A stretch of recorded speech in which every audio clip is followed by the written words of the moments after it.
Hello everyone.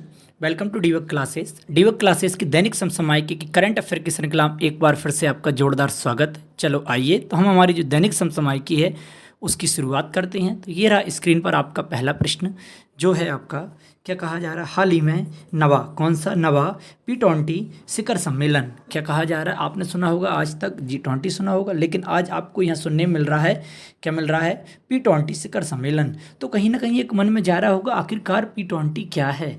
तो P20 parliament speaker summit के नाम से जाना जाता है। इसे क्या कहा जाता है, पार्लियामेंट्री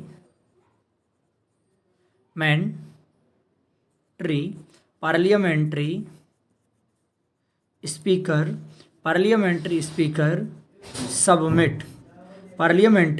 स्पीकर समिट के नाम से जाना जाता है।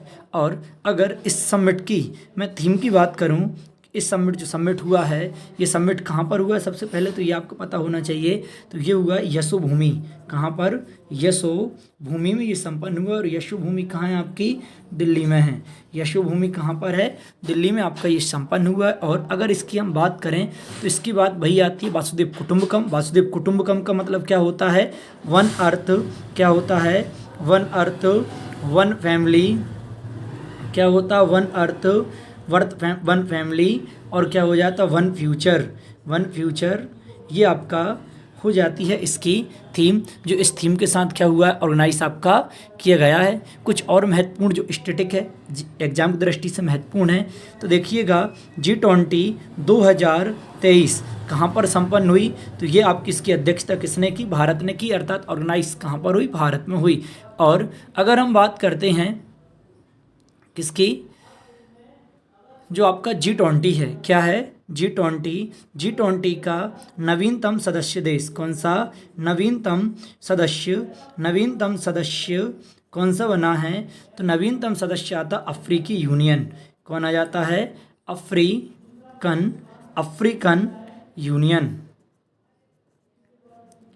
अफ्रीकन यूनियन इस G20 का कौन सा 21वां आपका सदस्य बन जाता है। वर्तमान में अगर हमारे इधर हम लोकसभा स्पीकर की बात करें, कि जो वर्तमान में हमारी लोकसभा है, लोकसभा के जो स्पीकर हैं उनका नाम क्या है, तो उनका नाम निकल कर आता ओम बिरला।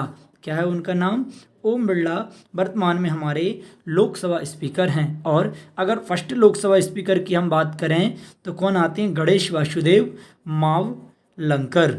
कौन आते हैं, मावलंकर आ जाते हैं, गणेश वासुदेव।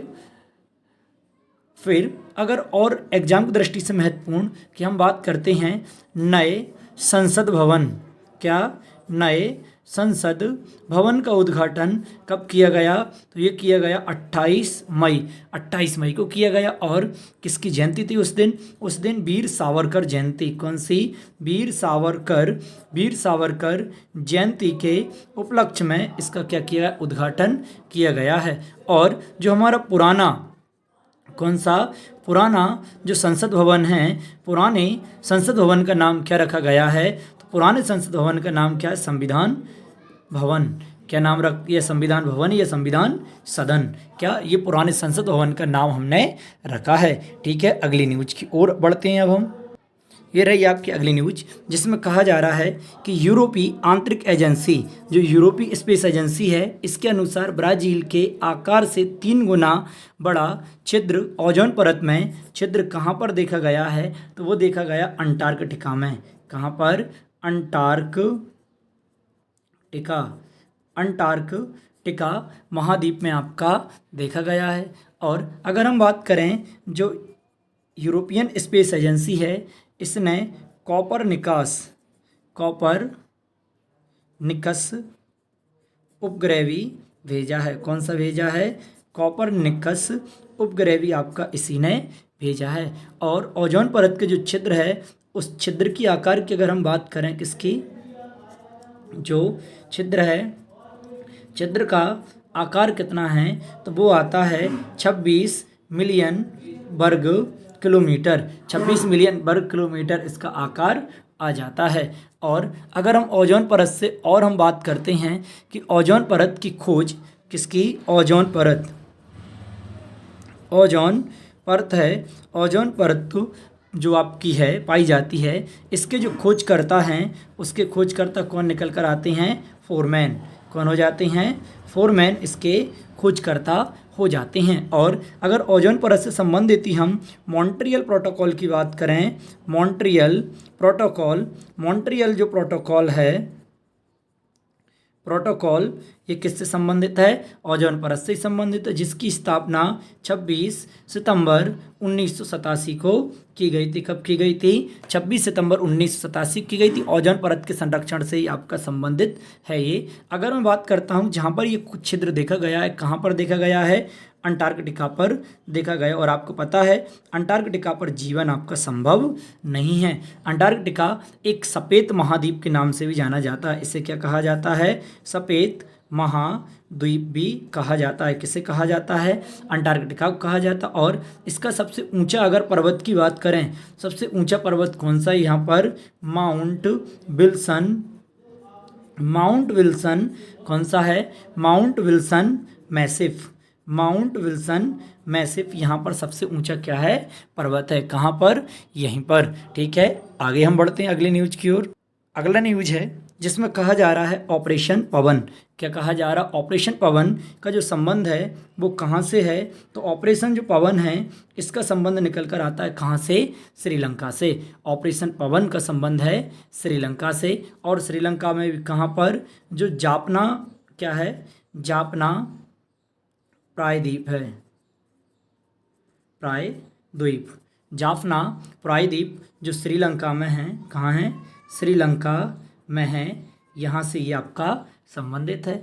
और अगर मैं बात करता हूँ किसकी, जो और भी आपके जो ऑपरेशन हैं उन ऑपरेशनों को हम देखते हैं, जैसे परीक्षा की दृष्टि से महत्वपूर्ण हो जाते हैं। ऑपरेशन के लिए मैं केवल ओपी लिखूँगा, आपको समझना है। तो ऑपरेशन कौन सा?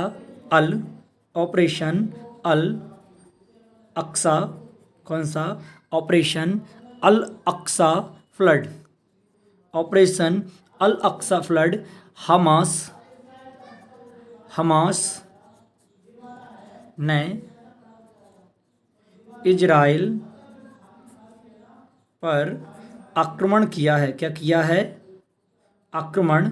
उसे क्या कहा जा रहा है? उस आक्रमण के लिए कहा जा रहा ऑपरेशन अल अक्सा फ्लड के नाम से इसे जाना जा रहा है। फिर ऑपरेशन ओपी, ऑपरेशन कौन सा? आयरन। Operation iron sword. कौन सा? Operation iron sword. इजराइल का हमास पर आक्रमण है। अब क्या हो गया? उल्टा हो रहा है यहाँ पर। इजराइल का हमास पर आक्रमण, ये चलाया गया। और अगर मैं बात करता हूँ कौन सा? Operation Kaveri. Operation Kaveri Sudan. Operation Karuna Myanmar. Operation Dost किससे है? तुर्की plus Syria. Operation polo Hyderabad. कहाँ संबंधित है? हैदराबाद से संबंधित ऑपरेशन पोलो। और देखिएगा एक और operation zero hour HOUR hour Bharat छोड़ो आंदोलन। क्या? भारत छोड़ो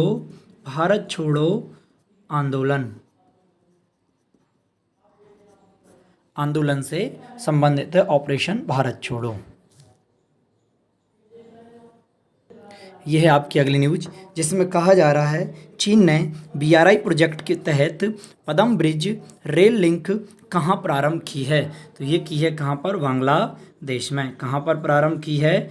बांग्लादेश में प्रारंभ की। और बांग्लादेश के जो PM है वो कौन है? शेख हसीना।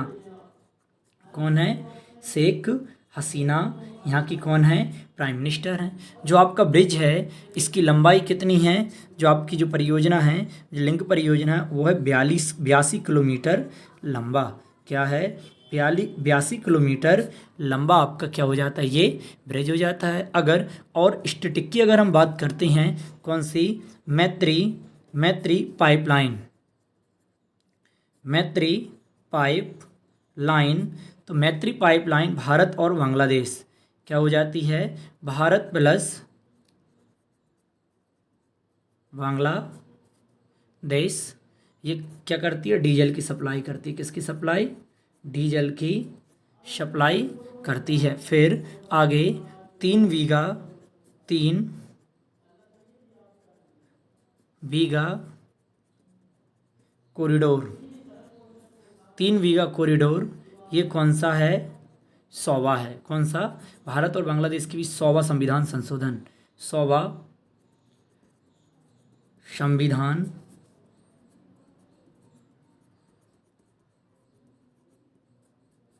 संशोधन। और एक भारत और एक बांग्लादेश के बीच एक विवाद है। क्या? भारत प्लस बांग्लादेश के बीच विवाद है, एक नदी विवाद, जिसे कहा जाता है तीस्ता नदी विवाद। तीस्ता नदी जल विवाद इसके नाम से जाना जाता है। ठीक है, अगले प्रश्न की ओर बढ़ते हैं अब हम। अगला है कि 360 one wealth Hurun India rich list 2023 के अनुसार भारत का सबसे अमीर व्यक्ति कौन है? तो भारत का सबसे अमीर व्यक्ति कौन आ जाता है? मुकेश अंबानी। कौन आता है? मुकेश अंबानी भारत के सबसे अमीर व्यक्ति आते हैं, पहले पायदान पर आते हैं। अगर दूसरे और तीसरे पायदान की हम बात करें तो दूसरे पायदान पर आते हैं गौतम अडानी। कौन आते हैं? गौतम अडानी दूसरे नंबर पर आते हैं। और तीसरे नंबर पर अगर हम बात करें तो कौन आते हैं? साइरस पूनावाला। कौन आते हैं? साइरस पूनावाला। ये आ जाते हैं आपके तीसरे नंबर पर। और कुछ इंडेक्सेस की और हम बात करते हैं तो लगभग आपको पता है, मैं आपसे ही पूछ रहा हूँ, आप मुझे प्रत्येक प्रश्न में यहाँ पर लिख रहा हूँ, आप कमेंट करके मुझे बताएंगे। 4 इंडेक्स के नाम लिख रहा हूँ, चारों इंडेक्स को आप मुझे कमेंट करके बताएंगे। जैसे कौन सी? Press freedom index. Press freedom index आप मुझे बताओगे। और आता है वर्ल्ड। कौन सी?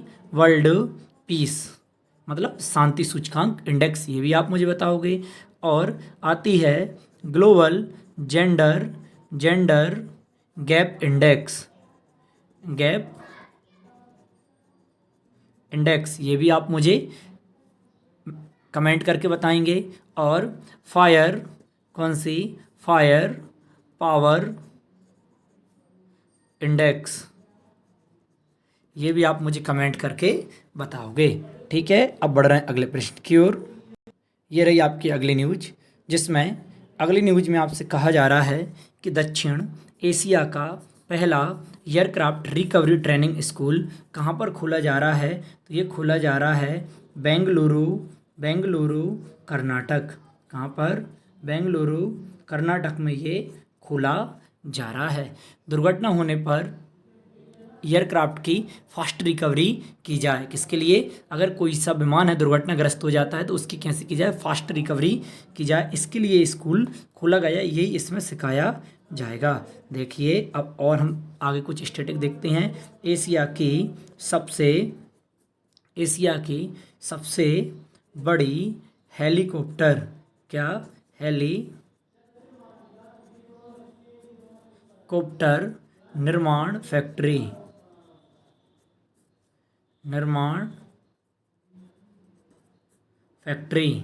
कौन सा?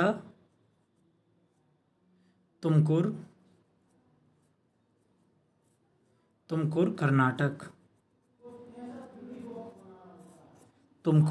कर्नाटक। स्टैचू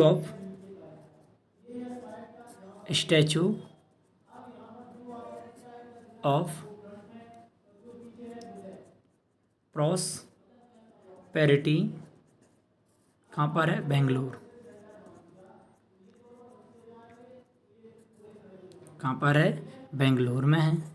इसके बाद विश्व का सबसे लंबा प्लेटफॉर्म, विश्व का सबसे लंबा प्लेटफॉर्म कहाँ पर है? कर्नाटक में है। कहाँ पर है? कर्नाटक में है, जिसका नाम है सिद्धार्था स्वामी हम्पी, कर्नाटक में ही है। फिर आपका आ जाता होयसल मंदिर, होयसल मंदिर, ये कहाँ है? ये भी आपका कर्नाटक में ही है, जिसे 42वां विश्व धरोहर घोषित कर दिया। क्या कर दिया? 42वां विश्व धरोहर, 42वां विश्व धरोहर जिसे घोषित कर दिया है। अगले प्रश्न की ओर बढ़ते हैं अब हम। यह है अगला प्रश्न, अंतर्राष्ट्रीय बालिका दिवस। क्या अंतर्राष्ट्रीय बालिका दिवस पहली बार मतलब ये कब मनाया जाता है? तो ये मनाया जाता है 11 अक्टूबर। कब मनाया जाता है? 11 अक्टूबर। कितनी अच्छी बात है, 11 अक्टूबर को मनाया जाता है। और अगर इसकी घोषणा की बात करें, घोषणा कब की गई थी मनाने की? तो 2011 में ही की गई थी। स्टार्ट कब से हुआ है? स्टार्ट हुआ है 2012 से। तो जो आपकी डेट है वही समथिंग आपको याद रखना है। और अगर हम थीम की बात करें तो थीम क्या रही है? थीम है बालिकाओं, क्या है थीम? बालिकाओं के अधिकारों, क्या? बालिकाओं के अधिकारों में निवेश करना। बालिकाओं के अधिकार में क्या करना? निवेश करना। और राष्ट्रीय बालिका दिवस, राष्ट्रीय बालिका दिवस, राष्ट्रीय बालिका दिवस की अगर हम बात करें ये कब मनाया जाता है? तो ये मनाया जाता है 24 जनवरी। कब मनाया जाता है? 24 जनवरी को राष्ट्रीय बालिका दिवस आपका मनाया जाता है। कुछ और महत्वपूर्ण की अगर हम बात कर लें, जैसे हमने देखा अंतर्राष्ट्रीय महिला दिवस। क्या देखा? अंतर्राष्ट्रीय महिला डे हमने देखा। ये कब मनाया जाता है? 8 मार्च को मनाया जाता है। कब मनाया जाता है? 8 मार्च को। और अगर हम यहीं राष्ट्रीय महिला दिवस देखेंगे तो राष्ट्रीय महिला दिवस कब मनाया जाता है? 13 फरवरी को मनाया जाता है। अगर हम देख लें कौन सा? अंतर्राष्ट्रीय हिंदी दिवस। क्या देखें? अंतर्राष्ट्रीय हिंदी दिवस देखेंगे तो ये मनाया जाता है 10 जनवरी। 10 जनवरी को मनाया जाता है अंतर्राष्ट्रीय हिंदी दिवस। और अगर राष्ट्रीय हिंदी दिवस की हम बात करेंगे वो कब मनाया जाता है? 14 सितंबर। कब मनाया जाता है? 14 सितंबर को मनाया जाता है। और अगर हम बात करेंगे अंतर्राष्ट्रीय शिक्षक दिवस, अंतर्राष्ट्रीय शिक्षक डे, अंतर्राष्ट्रीय शिक्षक डे कब मनाया जाता है? 5 अक्टूबर। और अगर राष्ट्रीय शिक्षक डे की हम बात करेंगे तो ये कब मनाया जाता है? 5 सितंबर। 5 सितंबर को मनाया जाता है। ठीक है, अगले प्रश्न की ओर बढ़ते हैं अब हम। ये आपकी अगली न्यूज़, जिसमें कहा जा रहा है कि भेल के निदेशक किसे नियुक्त किया गया है? तो भेल के निदेशक आती हैं कौन? बानी वर्मा। कौन है? बानी वर्मा। ये क्या हैं? भेल के निदेशक हो जाती हैं। और अगर मैं बात करता हूँ क्या भेल की स्थापना कब की गई थी? 1964 की गई थी। और भेल को कहा जाता भारत हैवी इलेक्ट्रिकल लिमिटेड के नाम से जाना जाता है। और अगर इसकी हम बात करें, ये क्या है? 13वीं महारत्न कंपनी है। कौन सी है? 13वीं महारत्न कंपनी। महारत्न कंपनी कौन सी हो जाती है आपकी? भेल हो जाती है। अब आगे देखिएगा, महानिदेशक नियुक्त किया गया है।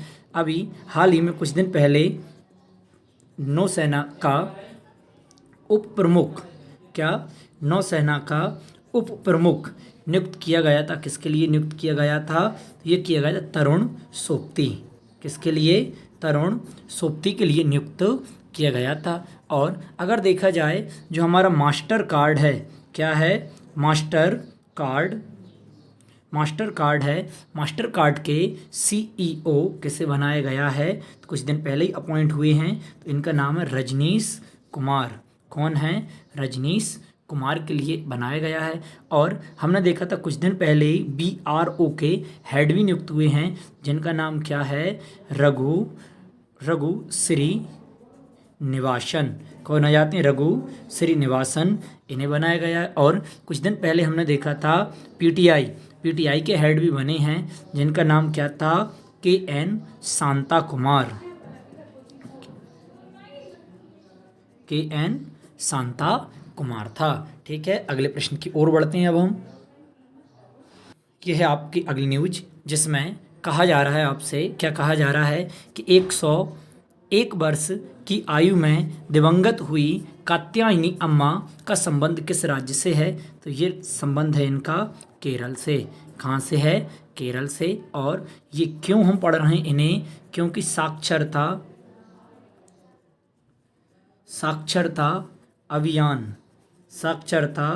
अभियान की पोस्टल गर्ल हैं ये। कौन है? पोस्टल गर्ल कौन है? कात्यायनी अम्मई हैं, जिन्होंने साक्षरता अभियान को बढ़ावे के लिए मतलब योगदान रहा है इनका। फिर आ जाती हैं कौन? MS स्वामीनाथन। कौन? MS स्वामीनाथन। MS स्वामीनाथन का संबंध किससे है? हरित क्रांति से। किससे है? हरित क्रांति से MS स्वामीनाथन का संबंध आ जाता है। फिर और अगर हम चर्चा करते हैं, MS स्वामीनाथन का संबंध आ गया। और अगर हम देखते हैं जैसे दिलीप चिनॉय। कौन? जो दिलीप चिनॉय हैं, दिलीप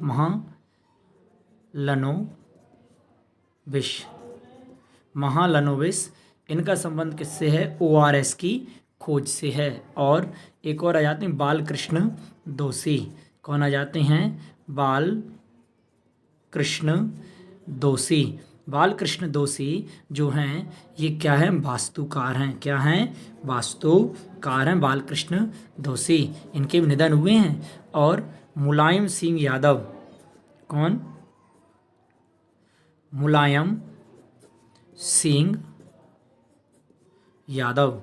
जो मुलायम सिंह यादव हैं, ये कौन है? यूपी के पूर्व CM हैं। कौन है? यूपी के पूर्व CM हैं। क्लास अगर आपको पसंद आई हो तो क्लास को लाइक करें, शेयर करें एंड सब्सक्राइब करना तो कतई ना भूलें। आपका दिन मंगलमय हो। Thank you.